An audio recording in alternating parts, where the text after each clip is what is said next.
Yop tout le monde, c'est Vico, j'espère que vous allez tous très bien. Aujourd'hui on se retrouve en ce lundi pour le 12e numéro de Cyclisme Actu et 8 jours de repos pour les coureurs du Tour de France. Mais pas pour nous puisque nous allons faire le bilan de cette première semaine écoulée au travers de 3 enseignements. Vous en avez désormais l'habitude, mais avant ça, je profite de ce début de vidéo pour vous inciter à réaliser votre coup du chapeau, le like, l'abonnement et l'activation de la cloche. Ça mange pas de pain, c'est totalement gratuit, ça aide la chaîne au référencement. Donc si le contenu vélo et le contenu général sur cette chaîne VicoAms vous plaît, n'hésitez pas à réaliser votre triplé. Fin de la parenthèse, on rentre désormais maintenant dans le vif du sujet avec le premier des 3 enseignements et pas de moindre, c'est le duel Pogačar-Vingegaard, duel annoncé entre les deux grandissimes favoris de cette édition 2023 qui n'a pas tardé à se lancer avec les premières offensives signées Tadej Pogačar en territoire basque, lieu du grand départ de ce Tour de France 2023. On a vu un Tadej Pogačar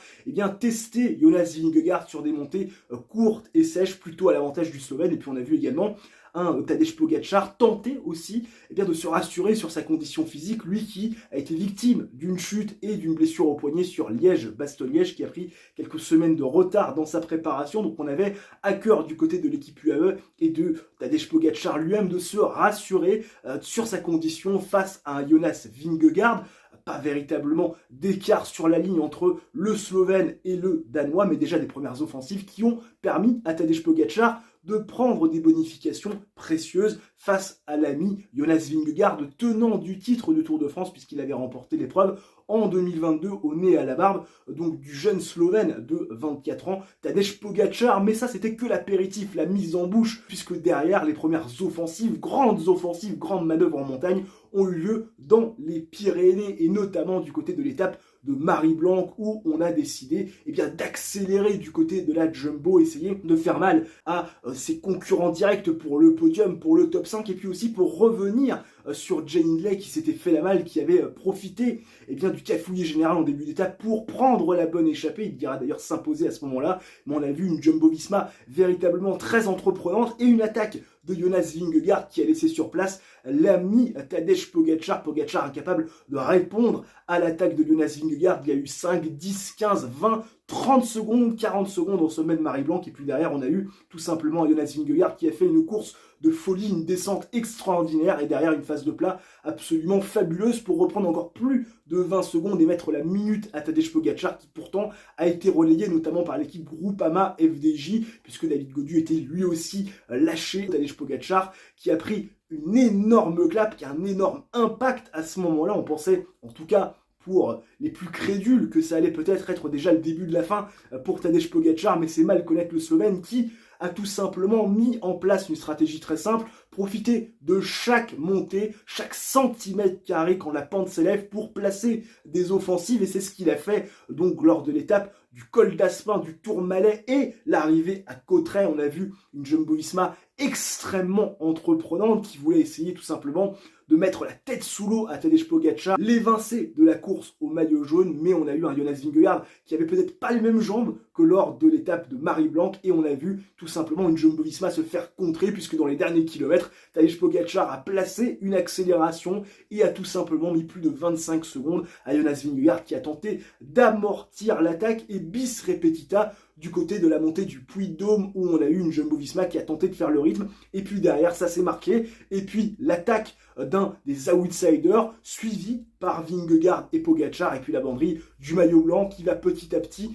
lâcher le maillot jaune, Jonas Vingegaard qui a tenté de répondre, se dressant sur les pédales. L'attaque était très tranchante, pleine d'intensité, il a dû se rasseoir, et puis finalement Pogačar qui va prendre 8 secondes à l'issue de l'étape du Puy-de-Dôme pour revenir à 17 secondes de Jonas Vingegaard. Jonas Vingegaard est certes le maillot jaune de ce Tour de France, et certes le leader de ce classement général, celui qui a l'avantage autant, mais clairement l'avantage psychologique, il est pour Tadej Pogačar, qui semble être clairement, en tout cas en ce début de Tour de France, malgré son jour sans du côté de l'étape de Marie-Blanque, qui est clairement le plus fort de cette grosse première semaine du Tour de France. Passons désormais au second enseignement et tirons le bilan de cette première semaine écoulée côté tricolore, et on va pas se le cacher, c'est mi-figue mi-raisin. Si on a eu la belle surprise Victor Lafay, pensionnaire de l'équipe Cofidis, qui a réussi à suivre Tadej Pogacar et Jonas Vingegaard dans la dernière côte de la première étape, arrivant même à placer une accélération et faisant mal à la tronche des deux principaux favoris de l'édition 2023, le voyant le lendemain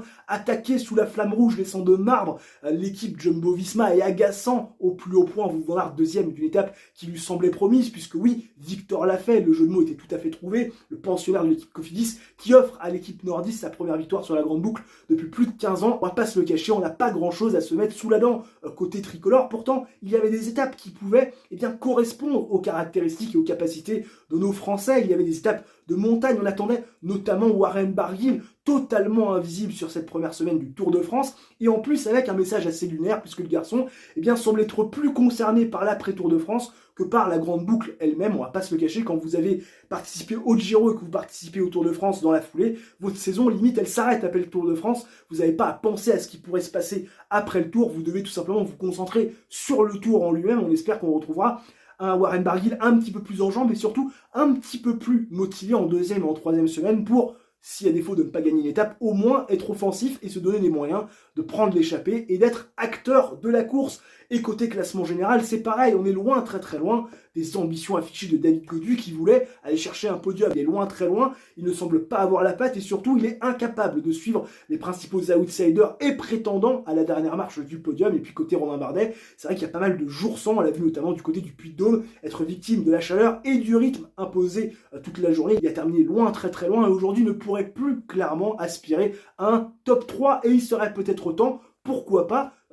d'aller laisser des bonnes sorties, notamment à Thibaut Pinot, qui on rappelle est un grégario de David Gaudu sur ce début de Tour de France. Thibaut Pinot qui est 15e du général, qui aide David Gaudu 8e, et il serait peut-être temps désormais de laisser l'ami Thibaut Pinot et Valentin Madouas, champion de France, on rappelle, du côté de Cassel, avoir des opportunités de prendre l'échappée, des cartes blanches, parce qu'on va pas se le cacher, mettre toute une équipe au service d'un leader qui ne peut plus jouer un podium, clairement ce n'est pas rentable, donc autant laisser Madouas et Pinot, que l'on n'a pas vu depuis le début de ce Tour de France. Madouas, on l'a vu uniquement du côté de l'étape de Marie-Blanc, c'était un petit peu trop fort dans l'échappée et le parcours un petit peu trop difficile. Pour l'instant, aucune trace de Pinot dans les échappées et surtout le garçon ne pèse pas sur la course. Quand on voit un dernier Tour de France pour un coureur comme Pinot, on attend un peu plus qu'un rôle de grégario. On l'attend désormais dans les échappées pour jouer les étapes et pourquoi pas le maillot à pois qui est, on le rappelle, porté par Nelson Paoles, qui aurait pu être un objectif avant le début de ce Tour de France. Désormais, Pinot doit penser aussi à lui. Laissons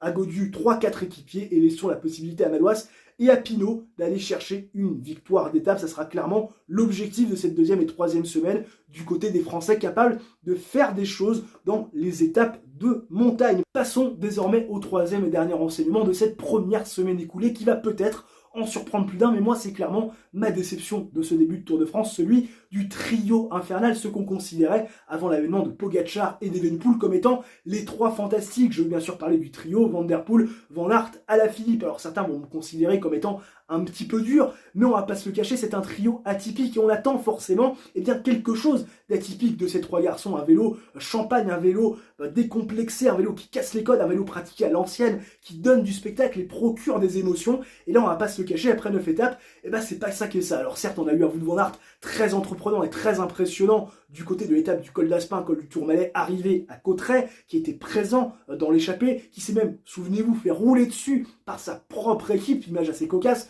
On imagine que Van Aert a eu quand même les boules, comme lors de la seconde étape, de voir que son équipe ne lui faisait pas confiance, alors que clairement, il avait des jambes pour gagner. On l'a vu présent dans l'échappée, rien demander à personne, faire son tempo et écœurer un à un ses compères donc d'échapper avant de se faire reprendre par ce duo Vingegaard-Pogacar, donnant un dernier relais de choix à son compère danois qui s'est fait derrière contrer par Tadej Pogacar, perdant donc du même coup du temps au classement général. Mais c'est vrai qu'à part ça, on va pas se le cacher, on n'a pas eu grand chose à se mettre sous la dent de la part de ce trio et pas forcément pour les mêmes raisons. Prenons d'abord Mathieu Van Der Poel, le phénomène néerlandais, à moitié français, oui, cocorico quand même, Poupou est encore avec nous. Mathieu Van Der Poel, on a l'impression de voir celui de 2022 qui sortait du Giro, qui avait fait un bon Giro, vainqueur d'étape, super combatif du Tour d'Italie 2022, qui est arrivé sur le Tour de France à court de forme, en bout de course, et qui avait même abandonné après la 11e étape. Et là, Mathieu Van Der Poel, on retrouve celui qu'on avait connu en 2022, alors que pourtant, eh ben, il n'y a pas de Giro dans les jambes avant ça, puisqu'il a fait du Tour de France.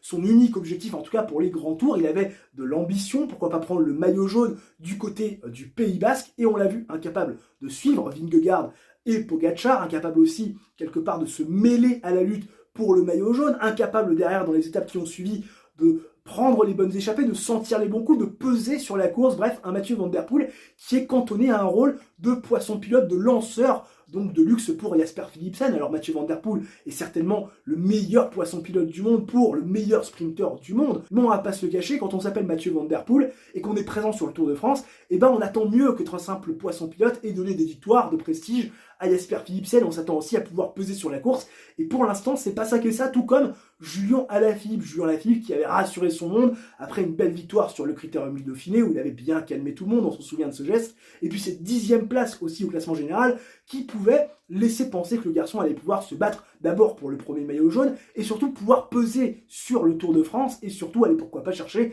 des victoires d'étape. Et Julian Alaphilippe en ce début de Tour de France, on le voit beaucoup motivé, on le voit essayer d'être entreprenant, de partir dans les échappées, mais au bout d'un moment ça fait piou, pchit. Et oui, Julian Alaphilippe incapable, quand ça accélère véritablement, et bien d'être présent avec les meilleurs, que ce soit dans le groupe des favoris ou bien sûr en échappée. Et c'est peut-être le plus problématique, un Julian Alaphilippe présent au début, mais tout simplement invisible à la fin. Et c'est vrai que même si on parle de lui, même si ça permet de donner du prestige aux échappées, quand il part dans l'échappée matinale, et ben c'est vrai que derrière, on n'a pas forcément le résultat escompté. Un Julian Alaphilippe qui définit son début de Tour de France comme très